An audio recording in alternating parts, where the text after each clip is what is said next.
ఇవాళ నేను ఆంధ్ర ప్రాంత ప్రజలకు కూడా అపీల్ చేస్తా ఉన్నాను. ఈ బనకచెర్ల ప్రాజెక్టు వల్ల ఆంధ్ర ప్రాంత ప్రజలకు లాభం లేదు. ఆల్రెడీ నీళ్ళు వస్తున్నటువంటి ఆయకట్టుకు మళ్ళీ నీళ్ళు ఇచ్చేటటువంటి ఒక ప్రాజెక్టు డిజైన్ చేసిరు తప్పితే ఇందులో కొత్తదనం లేదు.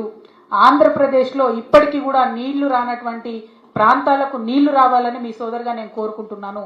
కానీ ఈ ప్రాజెక్టు బనకచెర్ల ప్రాజెక్టు ఒక కుట్రపూరితమైనటువంటి ప్రాజెక్టు, కాంట్రాక్టర్ల కోసం కడుతున్నటువంటి ప్రాజెక్టు, దాంట్లోంచి వచ్చేటటువంటి కమిషన్ల కోసం కడుతున్నటువంటి ప్రాజెక్టు.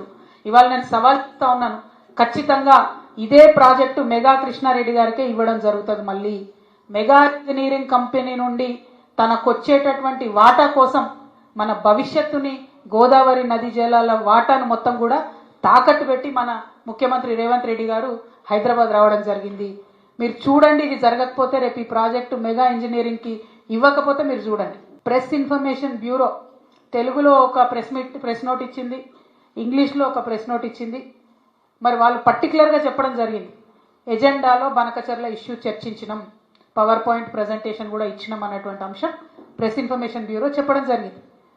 బయటకు వచ్చి ప్రెస్ మీట్ పెట్టి దారుణంగా మన ముఖ్యమంత్రి గారు బుకాయిస్తున్నాడు, ఆయన బొంకుతున్నాడు. అరే జరగనే లేదు, వాళ్ళు అడిగితే కదా మేము కట్టేది. ఎంత దారుణం ఇది! ఇంత సిగ్గులేనితనం ఉంటుందా? ఇంత ఘోరం ఉంటుందా? ఇంత అన్యాయం ఉంటుందా?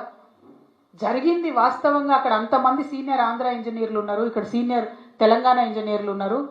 జరుగుతున్నటువంటి నష్టమేంది, మీరు ప్రదర్శిస్తున్నటువంటి వైఖరేంది? ఇంత నాన్ సీరియస్గా ఉండేటటువంటి ముఖ్యమంత్రికి నిజంగా మన రాష్ట్రాన్ని పరిపాలన చేసే హక్కే లేదు. ముఖ్యమంత్రి గారు తక్షణమే రాజీనామా చేయాలని ఈ సందర్భంగా నేను డిమాండ్ చేస్తూ ఉన్నాను.